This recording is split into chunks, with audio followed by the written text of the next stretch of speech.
Hello, Buttercups. Welcome back to the second Interview with a Fox. It's actually episode 2. I should have said episode 2. It's fine, though. Y'all know me. But today we have Emma Bennet. And yes, all the time I have spent hanging out with her live streams and watching her videos. And I was like, wait, I can interview her. We can chat. It's going to be amazing. And she was like, yes. So that's where we are today. That's our mini story. And the first question that is pre-planned, I will say, will be to Emma, of course. How did we meet? And just like Adam, we're just going to free ball it. Okay. And so, yeah, we're going to go with it because that's my mind. Y'all know that. So, Emma, how did we meet? And I think I know the answer, but I'm going to go with you. We met because I found your channel and I creepily stalked you because I had a girl crush on you calling me Buttercup.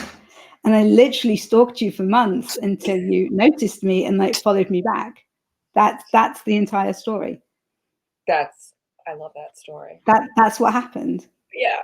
I think it was it around March or it was a while. And then I was watching your videos and commenting on everyone for ages, desperate for attention, desperate. And finally, you were obviously really bored one day and were like, oh, who is this weirdo? And kind of clicked through to my channel. Yeah, well, also because you were nice and you actually listened to the videos, where you usually have people that are like, great video, great video, great video. And you're like, I don't think you watched the video because 3 times in a row, great video. I don't know. Within like a 5-minute span, and each video is like 5 to 15 minutes. Like, yeah, fair enough. Yeah. That is a little dodgy. I was going to say, like, sometimes, you might not be able to think of much to say, but you want to support the creator. So you might just say something like, I don't know, like great vlog or really enjoyed this or something. But yeah, fair enough. If they're like coming every couple of minutes, then maybe not. Maybe not. But thanks for the comment. I guess it boosts the algorithm. I don't understand YouTube anymore. I never have. Yeah. It might not do anything. Like, it went downhill during COVID, and I know they changed like a bunch of stuff, but I was getting pretty well like engagement and videos and all that, and then it just even though I have at this point right now almost 800 subscribers, I think they did some weird stuff. Also, you have to do very specific things for booktube and authortube to get it, and like in specific titles, and like it's like clickbaity, and it's just like, oh, why do you have to do that, YouTube? Or else you're not going to really get in front of people now, especially booktube. And it's a lot of effort to do like TBR videos and book hauls and then wrap up videos. And then there's a lot of reaction videos. I don't know how to do that.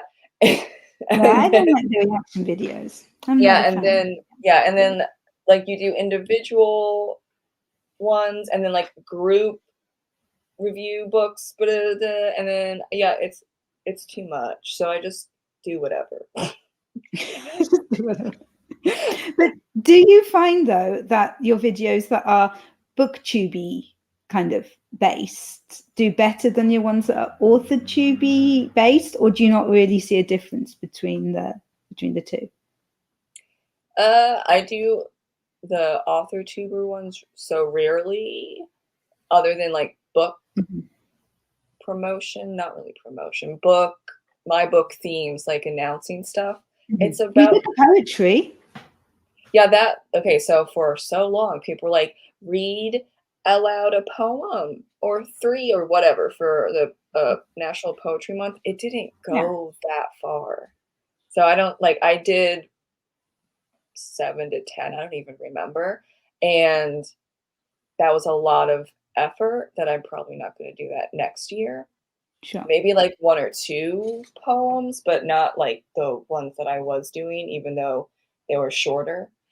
That counts as author too, right? Yeah. Yeah. I don't know why it Yeah, wouldn't 'cause be. it's Yeah. like, yeah, it's your writing. Yeah. So I think I have like a mixture, though I don't know how much it is now. I think it's more booktube, and like some people will watch, like readers versus writers will watch the author tube stuff because like they read my books or a book, whatever, and then they Mhm. want to get to know me. And that's how Yeah. I set up my YouTube channel versus other people do like, oh, I'm just a reader, not a writer, so I'm booktube and I just do book stuff, or author tube, I'm a writer, and so I'm focusing on other writers. I think which I think you're like focusing on other writers, right? I think I'm that's the vibe. I'm very kind of my author journey, but then I also do quite a lot of book recommendations, and I do tips and tricks to kind of with writing, but also with kind of other parts of being an author, like being able to write more, good kind of creative writing, books to read. I've done a whole series on social media, which is basically for writers who don't really like doing social media. So it's like, okay, like I don't want to be doing tweets like 20 times a day or whatever ridiculous thing it is that the experts mention. So this is what I recommend that you do so that you can still have a life and get some writing done, but have a presence on the social media platforms that you want to have a presence on. This is like the bare minimum that you should do, Yeah. and how to do it so that you will get the best bang for your buck, if you like, for the time that you're putting in.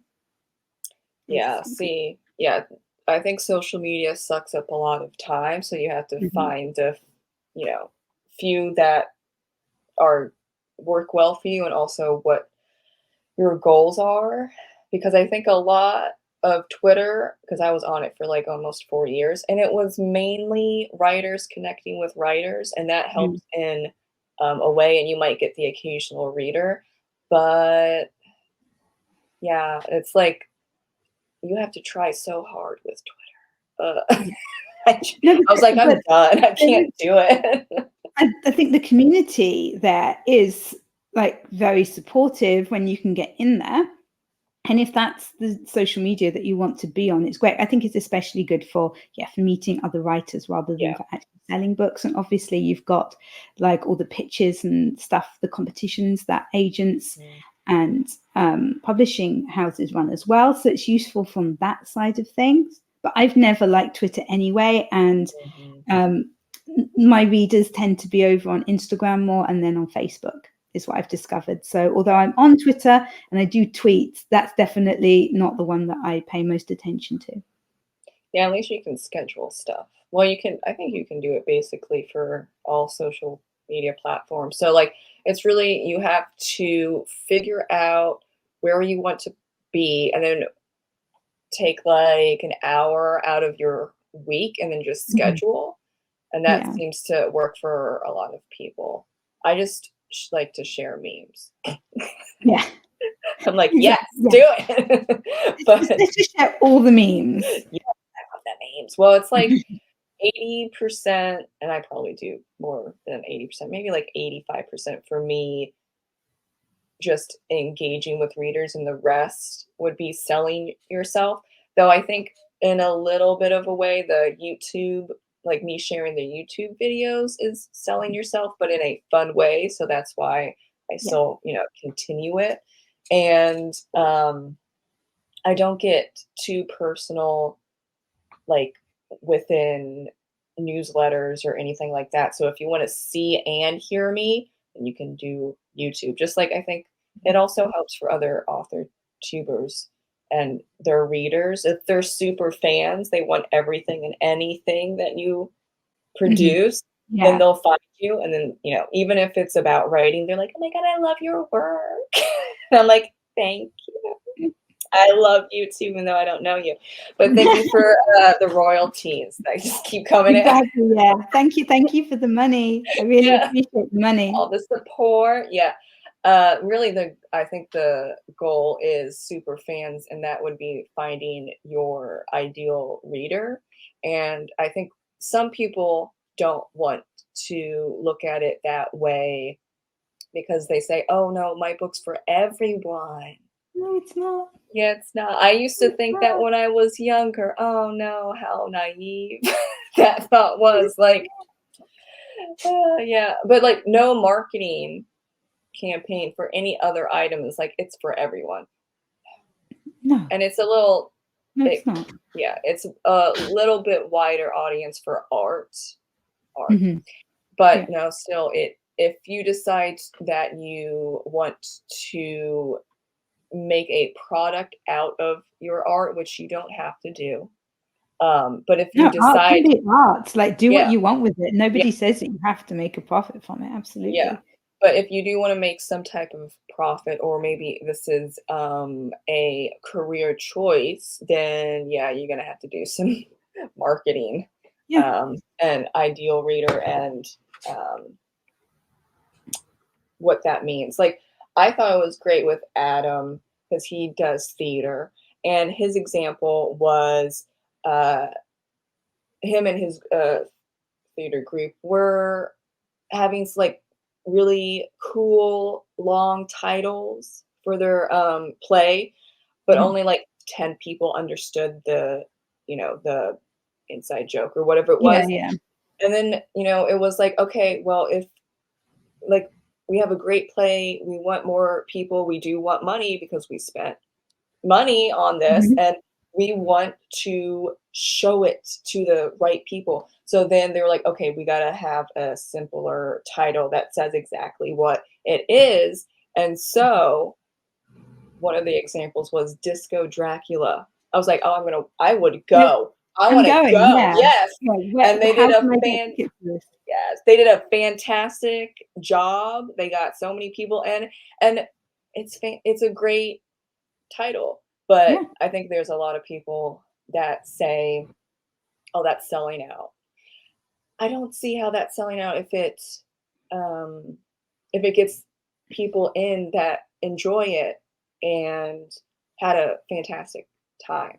What are your And thoughts if on it that? means that you can then afford to run the show, because it costs Mhm. money to run a show. Like, it's all very well to say, like, oh, don't sell out, it's your art. It's like, well, okay, well, where am I going to get however many thousands of dollars it takes to put a show on at a theater? Oh yeah. And to pay actors and everything like that. You can't expect people to do it for free. But I don't like you talking about Adam because you invited him on before me. Okay. I'm so sorry. I don't want to talk about him anymore. I'm sick of Okay. him. I wouldn't go and Well, see his show. well, you're yeah, you consider yourself a hybrid author, right? Because you're Mhm. indie and self. I love a hybrid author. Yeah, you're a mess. Juggling. It's great.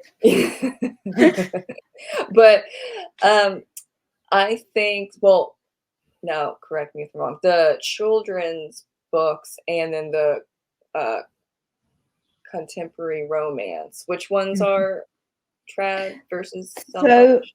I started off self-publishing, um, and there's like a long story with lots and ups and downs and stuff. But Hmm. basically, um, a load of my books that were self-published were taken on by a publisher, along with a new book that hadn't been published. So those had all been self-published. So at the moment, the only ones that are self-published, like as of recording at the moment, are children's book and two novellas. But I've got two little non-fiction books for writers that are going to be coming out later this year. Oh. So there will be more then, and more children's books coming as well when illustrations are done. So yeah, there will Oh. be more there. So there was, yeah, it was much more self-published Oh yeah. for a very long time, but it's now switched over to being much more traditionally published. So it's great. I get to see kind of both sides of it. Hmm. And it also, I find as well that having been through self-publishing, it makes you stand up for yourself more. Oh Like, yeah. I'm not scared to turn down publishing contracts now. I've turned down publishing contracts that were dreadful, that I read through them and I was like, there is no way that I'm signing this thing. I had one sent to me by a completely reputable publisher, who there's many authors on their books, and they wanted my my new book, which hadn't been published yet at the time. They didn't want any of my backlist, which was fine. I wasn't actually offering them my backlist anyway. That was just something that this publisher that's taken me on now, they asked for it, which was great.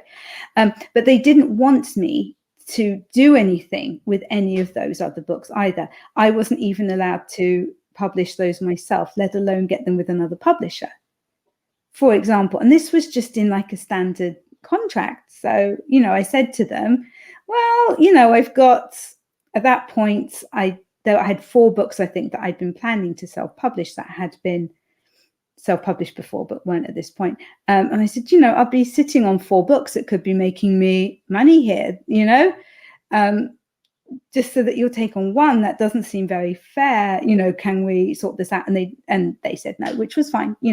That's their prerogative. But yeah, I think you do need to learn to stand up for yourself in the publishing industry. And I think self-publishing makes you do that, because there are just so many decisions that you need to make and so many lessons that you learn along the way that it kind of gets beaten into you that you have to stand up for yourself, Oh, yeah. And you learn a lot of things on like the backside, so you know what they're doing versus like there are, like when I was on Twitter, there were a lot of traditionally published authors that just got an agent and they didn't have any idea what was going on. And I was like, oh, you don't know like the train of how this is gonna go. Maybe you should like watch some YouTube videos. I don't know. Like that would make me way too nervous to just put everything on other people. Hence why I self-published. And not know. Yeah, it's weird. You're handing over control to a certain extent of your baby. And my publishers have been absolutely brilliant. And, they come to me with the ideas for the covers and things like that, and I get to have my say on those and titles and blurbs and all these things, which is absolutely fantastic. But still, at the beginning of last week, we were going away for the night and we were just about to leave the house, and ding goes my email, and I'd been sent my copy edits. I had no idea that my copy edits were coming, because they have a lot of authors, they don't tell us the exact dates things are coming. And I'm like, oh, how soon before you need this back?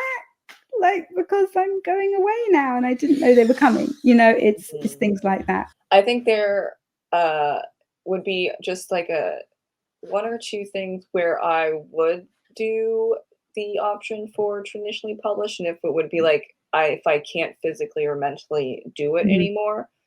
But I think like as in like a mental or physical illness where it's just like I can write and I can edit, but the other stuff I can't do anymore. Or just all the other stuff. It's just too much. Because damn, this is a lot of stuff. It's a huge amount to do it properly. So anybody, like I know somebody who he got in contact with me just for like some advice about something, and I hadn't looked at his manuscript or anything, but basically he then messaged me and he was like, oh, I've published my book. I'd kind of had enough and just decided to do it. Anybody can do that, and that's fine. And that's still a lot of work, okay, to get a cover done and to get it formatted and everything. That's still a lot of work. But there's so much more to do than that. If you want people to read your book, as we all know, you can't just publish it and stick it on Amazon. Nothing's going to happen. Yeah, it's really about your goals and what you think success is and what do you want. And you're going to have to sometimes, well, not even sometimes, I think most of the time you have to do some hypothetical soul searching, because what do you expect? And do you want it to be about art, purely about art, which even like in traditionally published areas, like especially literary fiction, it's the art.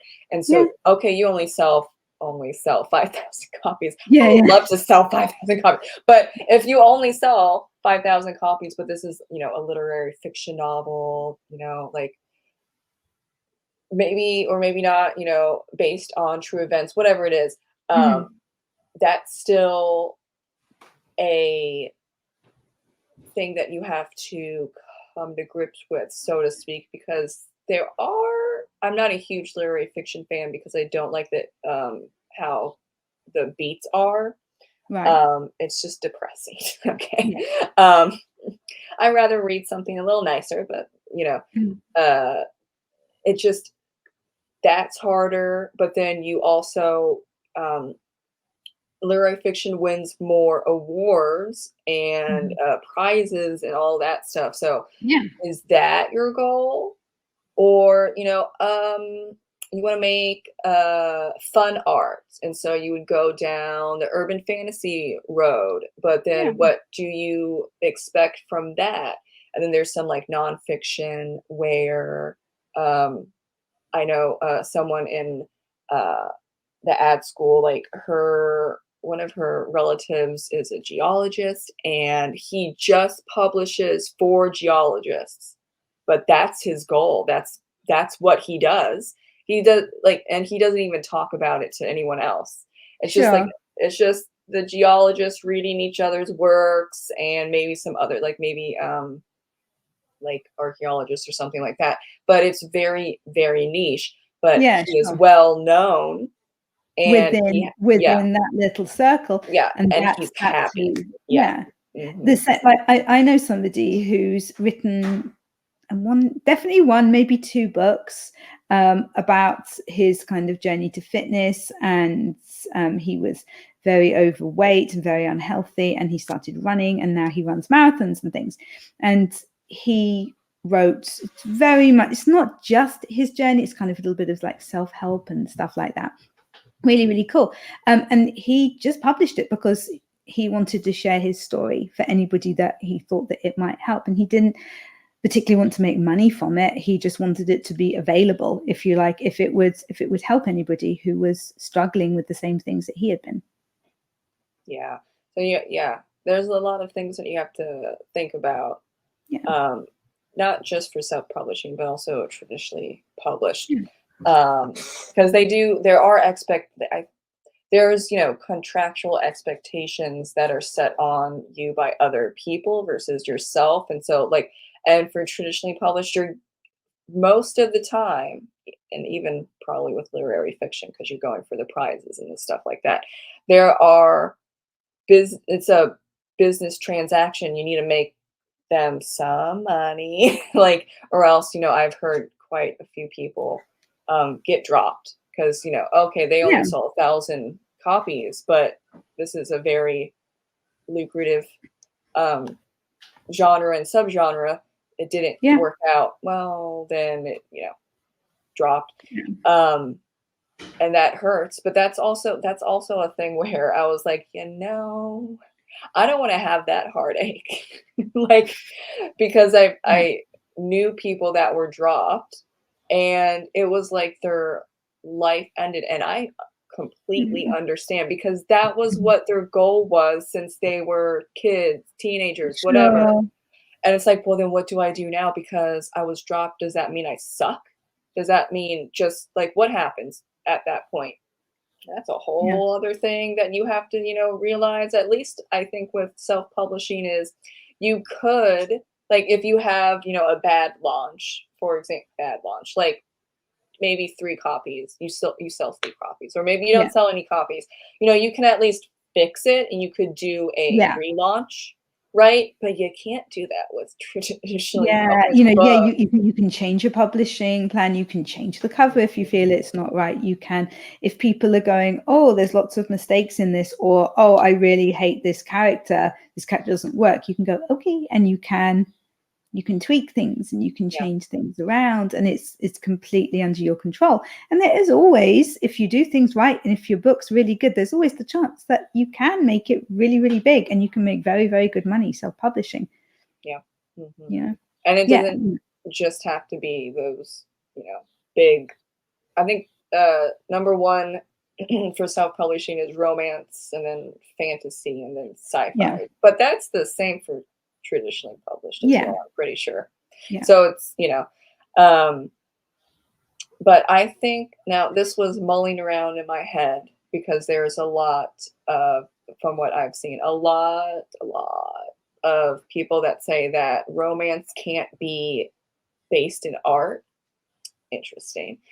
Because it's too formulaic, romance with an R, capital R. Yeah, And I yeah. was like, so Jane Austen books aren't, I guess, do they follow beats? I don't read romance all that much, but I know because I'm in ad school and there's a lot of writers in there that are romance that it's couple meets, get together, something breaks them up, then they get back together and say happily ever after, and you gotta have the HEA. And there are also a lot of people that are Yeah. trying to fix it or change that it doesn't have to be an HEA, and that would be romantic fiction. Yeah. Like there's Yeah. already something there. I Yeah, don't but know the why thing you is, need to change it.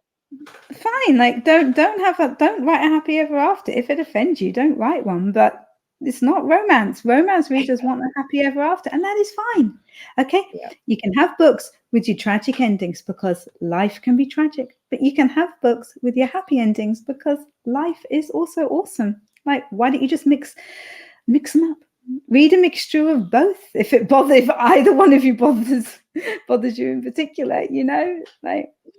Well, yeah. Also, Nicholas Sparks does romantic fiction because not all of his books end in happiness, and happily They're ever after. not. Yeah, But it's he doesn't like, write romance. He writes romantic fiction. Yeah, yeah, and it's like but a lot of them are completely tragical at the end, yeah, and he but does very, very well. oh yes.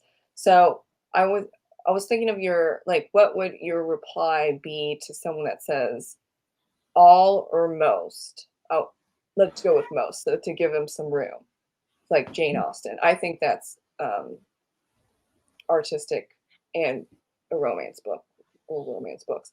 But I guess one could argue back, well, that's really old. Okay, so what would your reply be to that romance books usually aren't, or like majority of the time, wouldn't be considered art? I don't see why a romance book wouldn't be considered art when if a horror book would. I mean, what is art anyway? That's like a whole thing. I think if you look at stories throughout time, they are formulaic.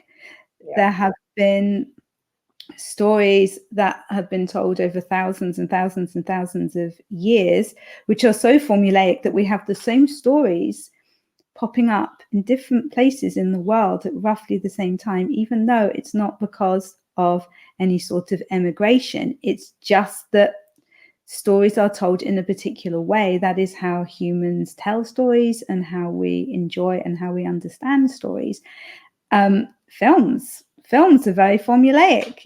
The Save the Cat beats come from film scripts and have been modified a little bit so that it can apply to writing books. That's any books, not just romance books, any books.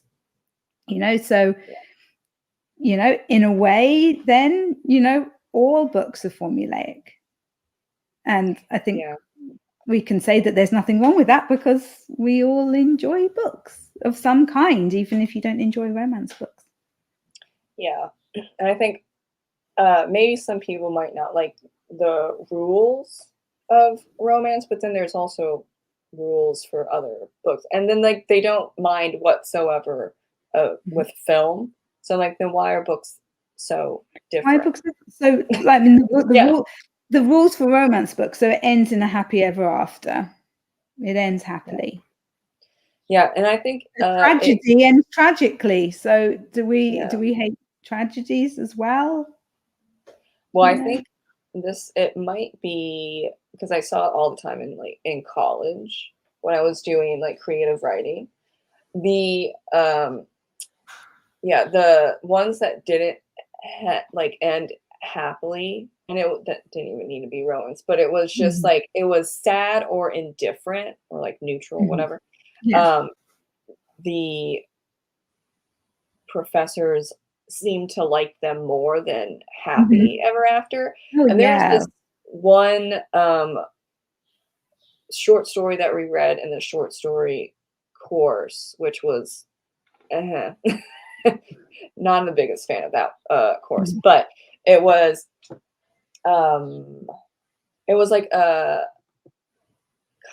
maybe no, I guess it was fantasy, like kind of contemporary fantasy. It was interesting because it's one of those things where you it's multiple genres, so like which one is it, whatever. Yeah. But it was like orphanage for female werewolves, and like the Right. setup is sad, but then it ends happily, and then then this writer published it, and she was getting crap because it ended happily. It's her story. And like I don't understand too well, I guess I think it might be the stereotype of you can't create good art or impactful art if you're not depressed, and therefore you Yeah. put in a neutral Yeah. ending or a depressing Mhm. ending. Yeah. um but yeah, I've been down that road with 6 years of intense therapy. And coming out of that, I don't want to do depressed books. Like, Sure. I think there Yeah. are, like, I'll read uh, depressing books and all that stuff, but then it's just like, okay, and where's a cozy mystery? Because damn, that was a lot. That was a And lot to deal you're with. draining yourself, and that's also with writing. Now there like I wrote the fourth poetry novel that I have out, um, and most of those poems are poems that my therapist said, "Write it out. Write your trauma Mhm. out." Those are damn well depressing, and I have a content warning on that particular chat book because Mhm. lots of them can be considered graphic. And but I do, as looking back, healed and recovered from all my mental illnesses. I'm like, that was great, but also I don't need to do that anymore. Mhm. And I Sure. don't particularly need to read that stuff Yeah. anymore. And I think it's not just with poetry. I haven't written a poem in like, I don't know, 4 years. Don't need to. Mhm. And so there might be some, I think it depends on what you think about poetry and all that stuff. Because there's humorous poetry, there's like nature Yeah. poetry, like that stuff. But I came into it with like a healing trauma process. So I think it's like a little different, Mhm. how I view poetry. And I'll read poetry at times, but I've noticed I've moved on from that type of thing, but love Sure. poetry. I'll read it on occasion, support fellow poets, all that stuff. But But I, it's not something that you yeah, particularly do now. But I yeah, think with poetry, it is especially the case that yeah, a good poetry should be angst written, it should be tragical, it should be depressing. hmm, That's yeah, definitely, if you're to tick off what judges, if you like, in a poetry competition would be looking for. It's that. And yeah, I think that's a shame. I think that as humans, we have a wide breadth of emotions. We have huge amounts of experiences. And I think that literature should touch on all of those and still be yeah, considered art. I definitely think that we need to cover the sad things, the tragedies, the depressing things, but also we need to cover love and happiness as well. yeah. And I think that's a good outlet are haikus because they're Mhm. nature based, and at least Yeah. and you can feel the love of nature through haikus. And I actually enjoy haikus more now than I did when I was assigned to write them. I'm like, Ugh, five, whatever. seven, It's fives. free. It's Yeah. free. You know? But like it is, I like my second chat book is one sentence, brevity poetry, and Mhm. that got into it because I got into that because of haikus, and you're like, "Oh my god, you have to do it in 5/7/5 or else it doesn't count." But then you freak out and you're like, "I'm going to fail this part of the course." Okay. But no, I there were people that did not do well.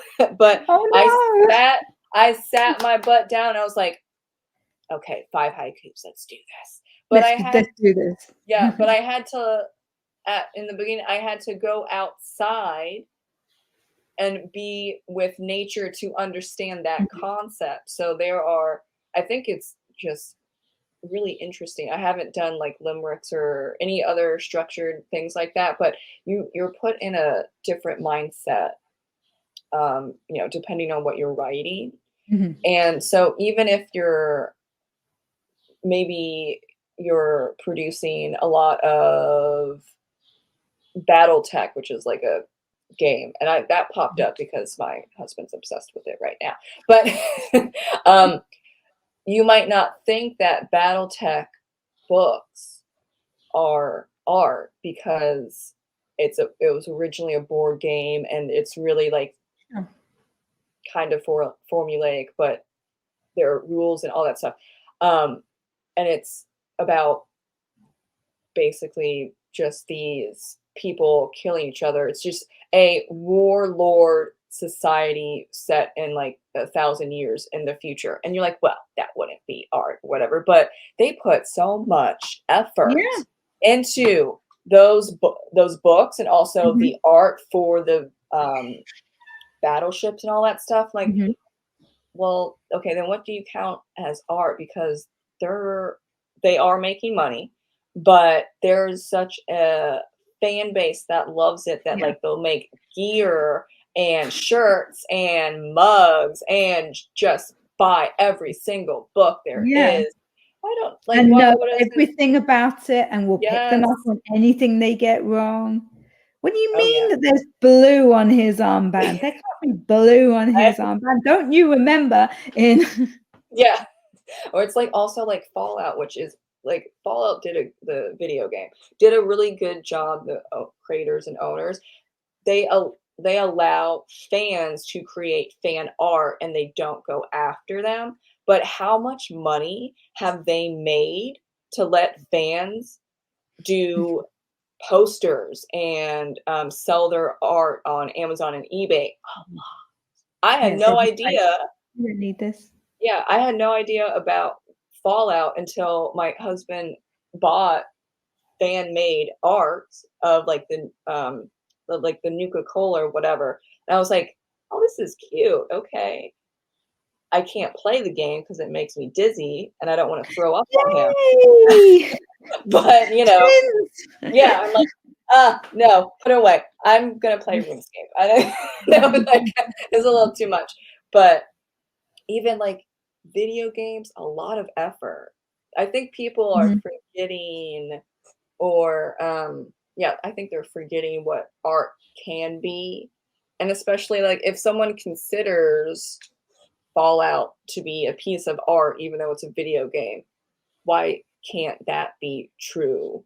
And also it be a fun thing to do.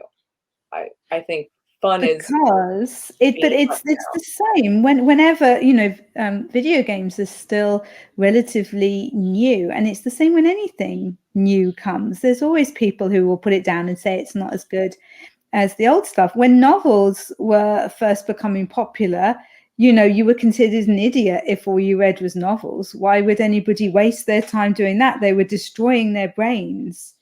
These girls sitting there wasting their lives reading. Why on earth would you do that? It's exactly the same with video games. Yeah.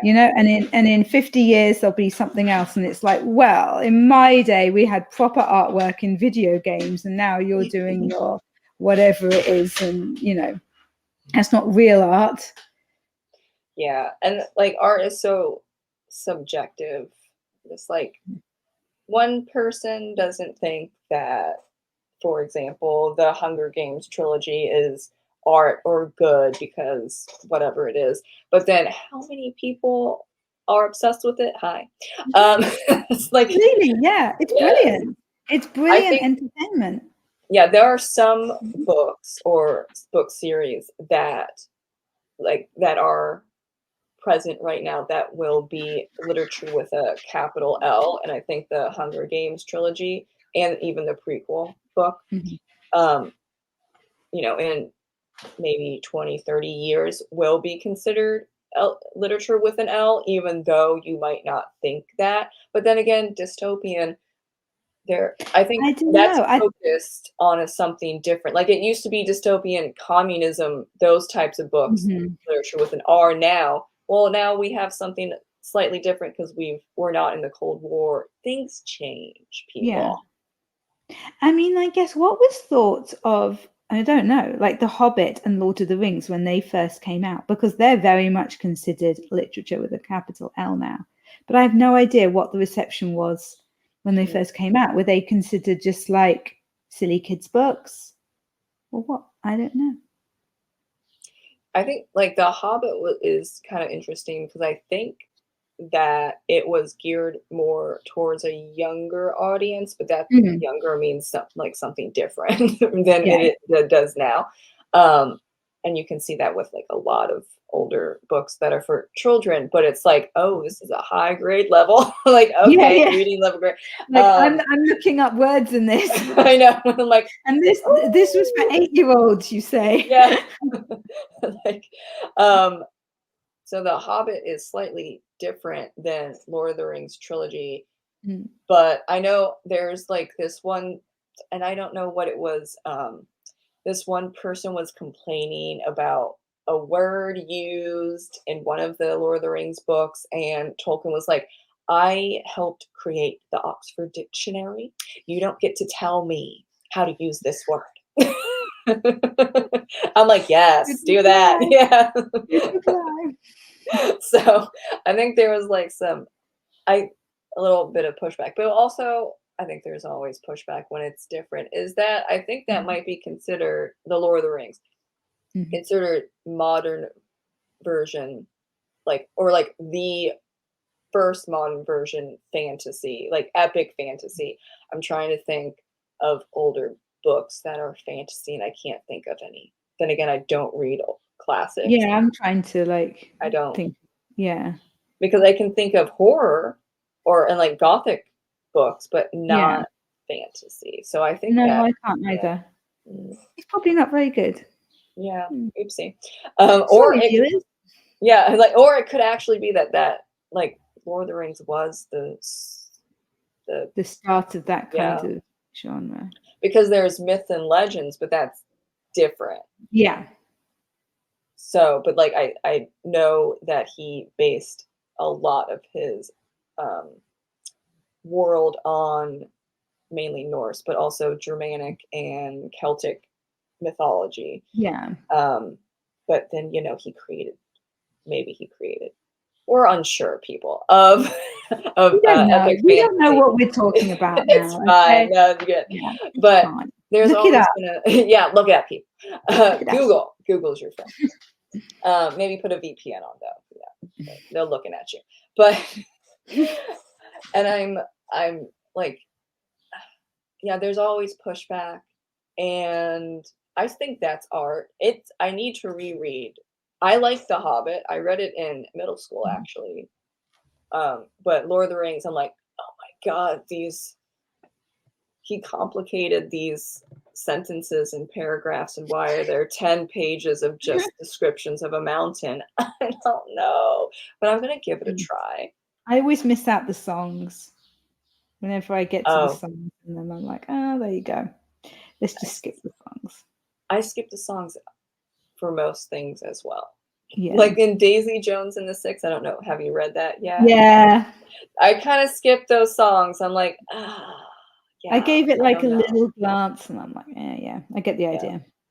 So, and I wonder how many people really do skip the songs in books because I know most people do. So then if I ever have a book that has a song or whatever, I might just well skip it. Like, just don't even write it out. I'm also Don't not a singer-songwriter, so I don't have that in me. Yeah, we don't have that.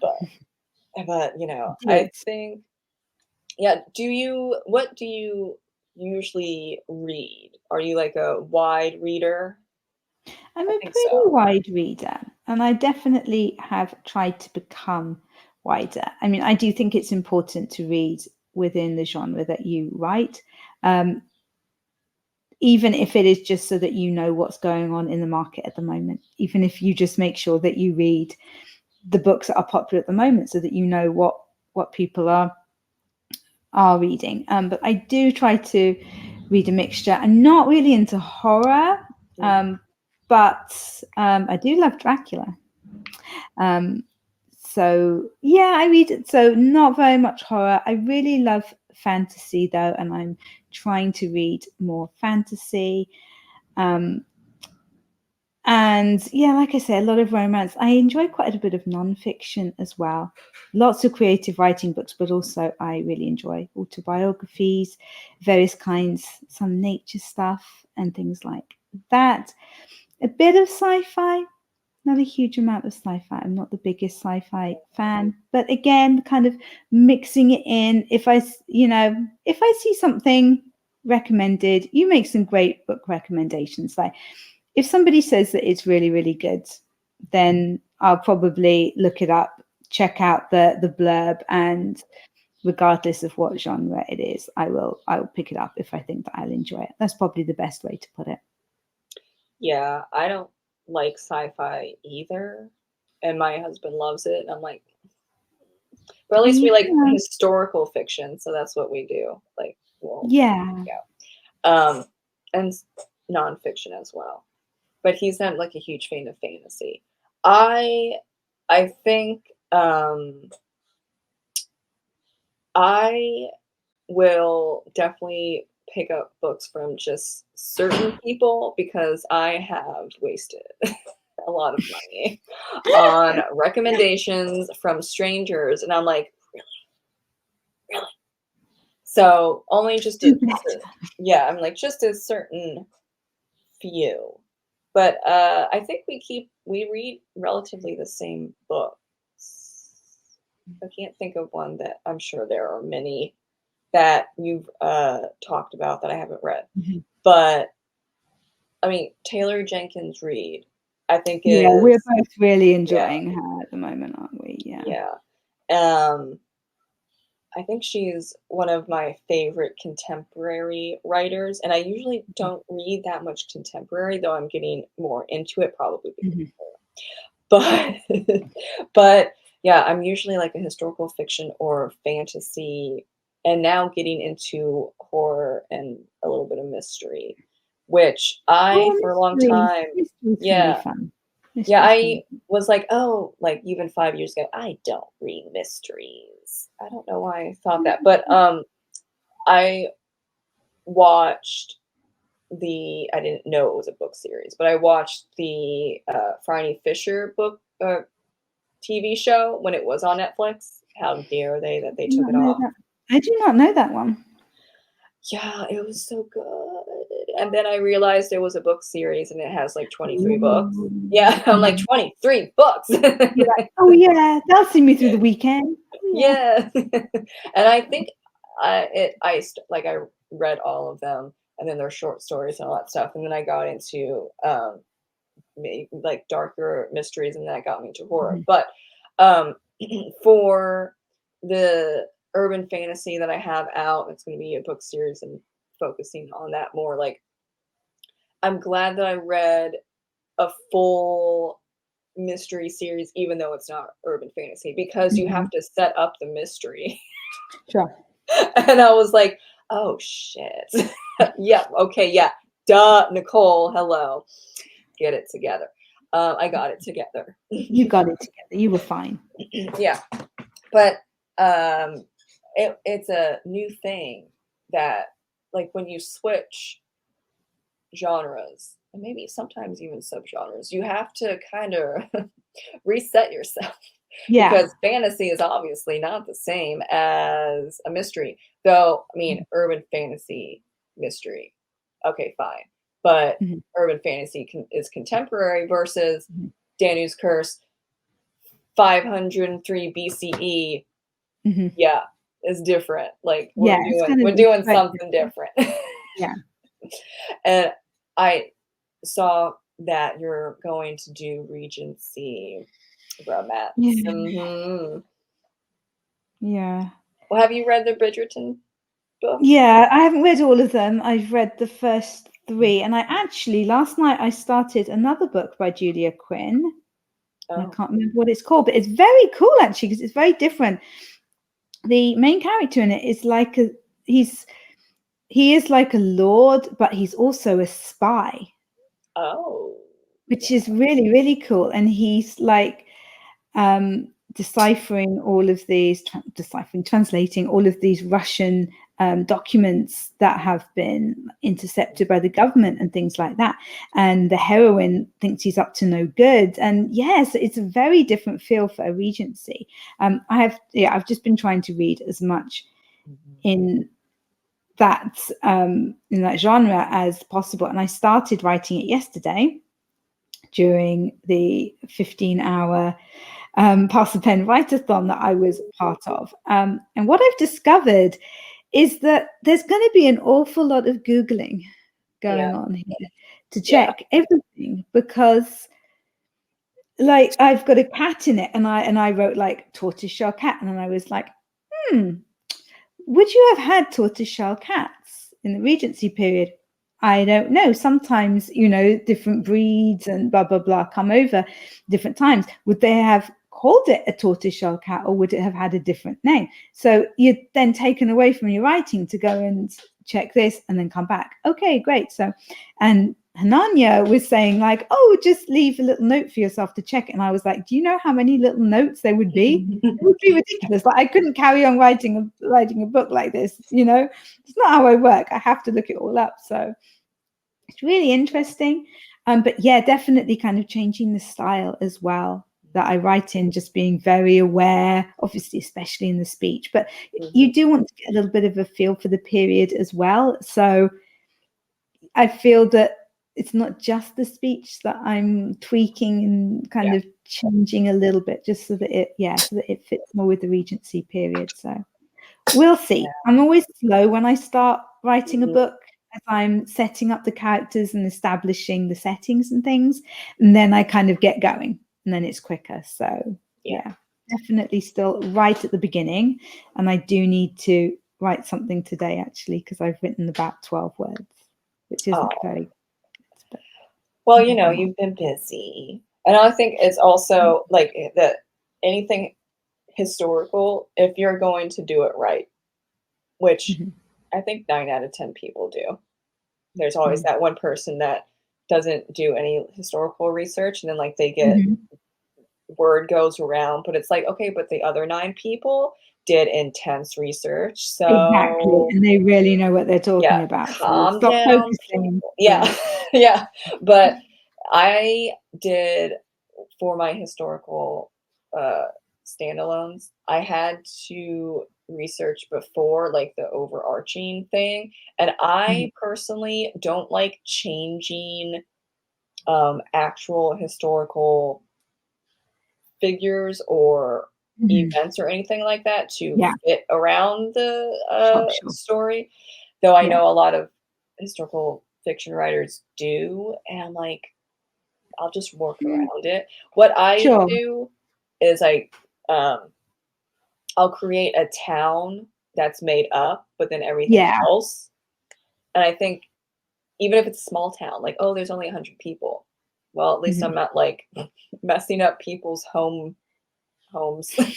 and their whole history behind it, which Take a can get a commander bit much. vision. Yeah, it could be a bit much, and I'm like, Mm, I'm so sorry, but that's how I go about it. But then everything else yeah. is based in fact, except that town. And then like I don't personally like writing about real life people, and so my Mhm. books are now semi to market instead of to market, whatever.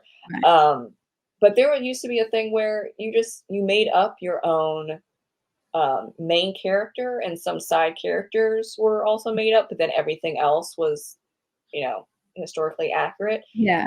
I like that more than like everything is to the T historically accurate, and then you have to Yeah. have a main character that was real. I don't know. I think maybe because I grew up with the other option, and that's what I Mhm. wrote, Yeah. that I'm used to made up people and then everything else is real. I don't Sure. I think it would definitely be easier if I wasn't gonna be having part of the book set in London. But it Mhm. really does need to be set in London, and that complicates things because obviously, you've got like the place names and the street names and, Oh, yeah. what type of balls are going on and things like that. So it would have been easier if I'd been able to just set everything on a country estate, I Mhm. think, because then it's all make believe, but in the time, Yeah. if you know what I mean. So you don't need to worry about, this happened in London on this day, or this happened, or Mhm. anything like that. It's yeah, you're kind of placing it in Regency England and letting it be by itself to a certain extent. But yeah, the story does need to move to London. So that's the aspect of it that I'm most concerned about. Yeah, though there's also a thing that um, a lot of historical fiction writers, and then also like since you just said Regency romance, that Julia Quinn does that. I mean, you just say walks down this road or whatever it is, and you don't mention Mhm, the road, for example, or the mhm, street, or kind of like take out very specific things to help a little bit. mhm, I don't know if that would be helpful. Like, but see, like for mhm, my urban fantasy series, it's contemporary, so you can just Google Maps mhm. that. Like, Yeah, yeah, but sure. it's totally different from the historical stuff where I'm just like, oh, I don't need like 7 months of prep. Yes. Yeah. And so Really cool. yeah, lots of effort for historical. I think that's also one of the few reasons where I was like, I'm gonna take a pause under my given name because Mhm. it's a lot of it's Sure. fun, but oh my god. Like, and I do Yeah. it really precise and I don't change stuff, and all that stuff, which does make things easier for a lot of writers, but I'm like, I don't like changing, like you're moving an event that happened in, let's say, 1768, and then you're Mhm. moving it up 3 years. Like, Yeah, I no, don't, no, I wouldn't be yeah, comfortable doing that. It's like, no. yeah. So you kind of sort of have boxed yourself in a little bit, but I think that like the believability and the accuracy makes it way better, no Yeah, matter what the genre of like or the subgenre of historical fiction it might be. And even like with fantasy or horror, I'm like, make it believable, please. Like even yeah, like ghosts and demons, you can like write that up. I mean, I don't believe in ghosts and demons or anything like that, but you have to set rules. They can't yeah, just yeah, you have to do set the whatever. rules and you have to follow the rules so that the Yeah, reader believes that this could actually happen, even if yeah, they don't believe in it. yeah. And well, that was the problem with this one book that is controversial. Tender is the Flesh. It was that this disease spread through all animals, so now you have to eat humans. And I'm like, Right. that is not possible. Yeah, Like, that that is the biggest plot hole ever. And then it said in the beginning, oh, there aren't any animals anymore. And so I'm like, then there are no humans anymore. mhm, Comprehend that? Like, mhm. I don't Yeah, know. yeah, yeah. But then, Yeah, it doesn't like work, a yeah. few chapters in, oh yeah, no, there's still like animals like around, but we're too terrified to go near them. My God. And I'm like, yeah, okay, because it's not possible. So yeah, I gave that Therefore, one it tells the star. story. Yeah, Yeah, completely. it's 1 star. Sorry. No, don't one star. She's doing fine. She won, I think she won a few awards, but it was just like plot holes. I cannot, and that is about the believability aspect of writing, even with art. It has to be believable for me Mhm, personally. There are yeah. some people that are like, it doesn't matter that the space station has no basis in science or gravity. I couldn't read that, and I'm not even a sci-fi Yeah, reader. you need to know. I don't need to know the, you know, the exact details of how every single thing works, but you need to have an idea of it in your head and it needs to work. Yeah. And really with epic fantasy as well, like, yeah, that's a lot of effort, which I don't read or write epic fantasy because you have Mhm, so much world building. I'm like, mhm. why are there 10 pages about this one person? My ADD is like, no, ma'am. No. I'm like, okay, I get it. Yeah, I understand. not the one for you. Yeah. But, epic fantasy, it's you can do it very well and you Oh, get a wow. huge Yeah, fan base. Oh yeah. yeah. So we can definitely wrap this up with a artist objective. We love to Mhm, see it. We love art. We love mhm. books of all kinds, even if We it's not do. for us.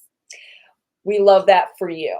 Exactly. Yeah, write Yes. whatever you like for whoever you like. Yes. That's awesome. Enjoy Yes. yourself. Because there's 8 billion people on this planet.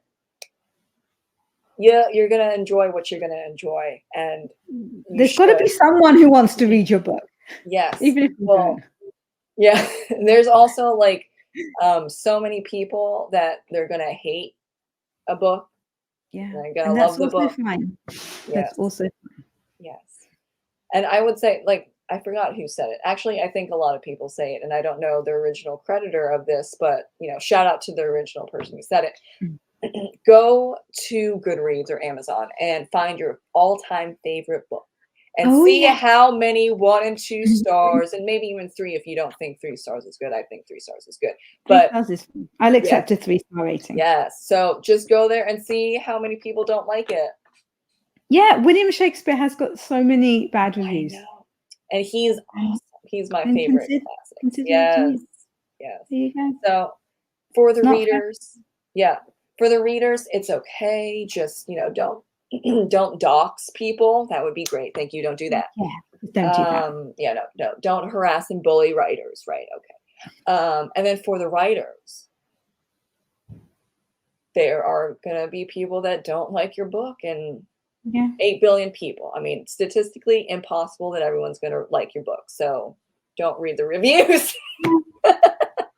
Just You'll work be out okay. who will like your book. That's the key. Work out Yes. who will like your book and try to Yes. find those people. Yes. And that might take Find some your people. effort. Actually, it's gonna totally take some effort. But Yeah. at the end of the day, it's gonna feel better when you find your ideal reader and they become a super fan and they are just cheering you along the way. And then you like create more and more and more and like, yes, thank you very much. And then like the 1 or 2 stars that you get on occasion because whatever reason people do what they want to Whatever. do. It doesn't matter because I have like so many people that are supportive. I think it's also a thing of, humans do think or they tend to gravitate a little bit more to negativity, but just rein that in Mhm. and think about all No, the they do. positive. I think if you have a bad experience with something, it's been proven that you are Yeah. much more likely to share about it than if you have a positive experience. But what I always say is, if somebody says, "Oh, I got my first 1-star review," I'm like, "Congratulations." That means that Yep. someone other than your mum and your friends are Yeah. reading and bothering to review your book. Yeah, so it wasn't for them. Fine, but at least it means that your book is getting into different people's hands and different people are trying it. Yeah. And that only becomes a problem if you're misleading the reader. Like, Yeah. say, you say it's romance, but it's actually romantic fiction. Yeah, you're going to get the 1 and 2 Yeah, stars. you're But gonna get people who are buying it and who are yeah, like, "This is not what it was supposed to be." yeah. And then you fix And of course, that. it's also a problem if it is your mum leaving the 1-star Yeah. review. That might be something that you might want to speak to her Yeah. about. Yes. Yeah. Or With maybe that like relationship. an ex-boyfriend, maybe, or you just leave that alone because he's crazy. But Or like, your current boyfriend, that would be yeah, even worse. we've got to have a discussion, sir. Yeah. Do you mean like 5, 4? Like, what are we doing here? Because there are some people that think that don't understand the rating system. I've seen that on In which Goodreads. case, honestly, if your boyfriend does not understand the very, very complicated ratings of Amazon, you can do better. I know. I'm telling you, you can do better than this. That is a great ending. You can do better. You can do better than someone who does not understand the Amazon complex 5-star rating system. I know. The rating system, I mean, it's there. It's pretty straightforward. They probably got guidelines to help you understand it. It's beyond you. I kind of, that's a great image. I don't know why, but we're going to, that's a great image to end on this fantastic episode 2 with Emma Bennet. I'm sure she'll come back. Thank you. Thank you so much for inviting me, even if it was second and not first. I think, no, you remember the saying, first is the worst, second is the best, and then what's the third? I don't remember the third. I've never heard that, but I like it. But actually, like, Adam was a fantastic person to interview. Like, I give him that, whatever. Yeah. But we could say, like, oh, first guy, first lady. Okay. There you go. We're trying to compromise so we don't have a feud going on. That would be awkward. Oh, I haven't had a feud though on Authortube. That could be fun. Oh no. He might act it out in one of his plays that he writes. I don't know if you want that. Or you become infamous. Oh, my dream. Okay, we are actually gonna end it. We promise people. Saying, they're like, what's going on? These ladies keep talking. I know, sorry. Why won't they stop? It's like an encore for you people. It's wonderful. Yeah, encore, and then second encore. I did that. Whatever. You know what? I can't keep up with myself sometimes. It's backwards because I'm left-handed. So we're good. Oh yeah, fun fact. Okay. Fun fact. I'd go that way. Okay, we're stopping now. Yeah, we're gonna stop. See you later in the next one, sometime in August. I don't know who's the person. I don't know, but it's a vibe. Exciting. Yeah, we'll just see how it goes, right? Thank you all for watching. And Emma's stuff is going to be in the description box below, and I'm probably going to pin it too. Yeah. Amazing. Thank you, everyone. Ta-ta for now, Buttercup.